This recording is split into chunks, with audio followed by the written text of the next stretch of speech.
telecommunications giant Optus. Australia's international spy network is one of the biggest cyber attacks in Australian history, compromising the details of 10 million customers. Imagine you just woke up in the morning and your password, your home address, your phone number has been leaked all over the internet.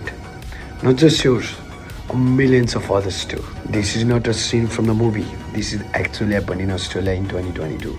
When Optus, one of the country's biggest telecom companies, suffered one of the worst data breaches in the history. Nearly 40% of population was affected. And today in this video, we'll be breaking down what happened that day, how it happened, who was responsible for that, and why it's not a technical failure and it's also a legal failure. It may be cultural failure, human failure too. And finally, what we can learn to prevent those kinds of mistakes in the future as well. In September 22, Optus confirmed that hacker had accessed sensitive data to customers. Around 9.5 million people were impacted. That is almost half a population of Australia. The hacker used very simple method. They found an API that was left open without any login protection. This gave them access to names, phone numbers, email address, date of birth, and even a passport and license number too. The hacker has initially demanded a ransom of $1.5 million, but then they withdrew their demands and even said sorry for everyone. But the damage was done already. Millions of Australians were now vulnerable to identity theft and fraud. Let's discuss it more detailedly. Optus is not just a small company, it is the second largest telecom provider in Australia, and it is owned by the Singtel and has more than 10 million of customers. On 20 September 2022, suspicious activity was detected in their network. By the next day, investigators realized sensitive customer data had been stolen already. On 22nd, Optus went public and admitted there was a data breach. A huge, not just a data breach, a huge data breach. The key player involved were Optus itself and millions of customers, regulators like OAIC and ACMA, the Australian Federal Police, and of course the hacker who called themselves Optus Data. And this sparks not just anger, but also lawsuit, regulatory actions, even a government reforms.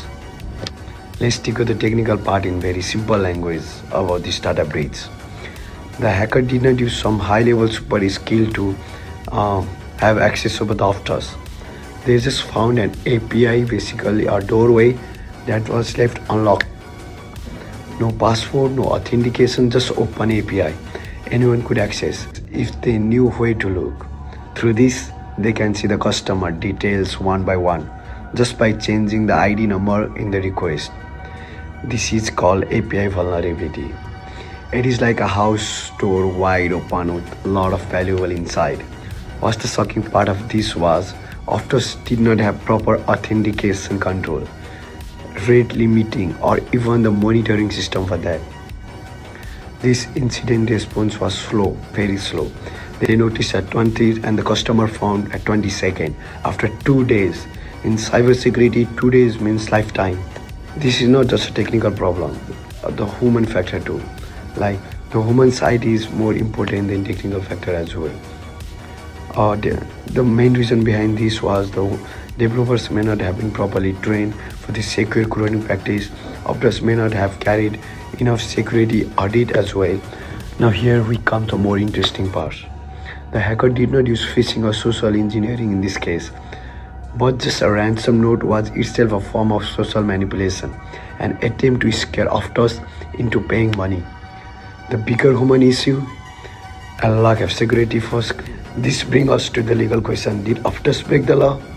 Under the Privacy Act 1988, companies must take reasonable steps to protect the customer data.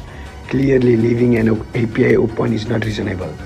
Under the notifiable data breaches, they did not even inform the customers. They informed after 2 days. It was too slow for that. The Australian Communication and Media Authority also accused Optus for breaching the data. In fact, the OAIC has now launched a civil penalty proceeding as well. In fact, OAIC has now launched a civil penalty proceeding as well. Theoretically speaking, Optus could face trillions of dollars of fines, though realistically it will be much less. There are also class action from affected customers, and politically, this incident pushed the government to consider stronger privacy and security law. Let's discuss what we can learn from this thing. The Optus breach proved three things. Even the biggest companies can make the simple mistake. Cybersecurity is not just about the technology, it's also about the culture, law, and responsibility. And customer pays the price when the companies fail. And this is what our recommendation for the companies are.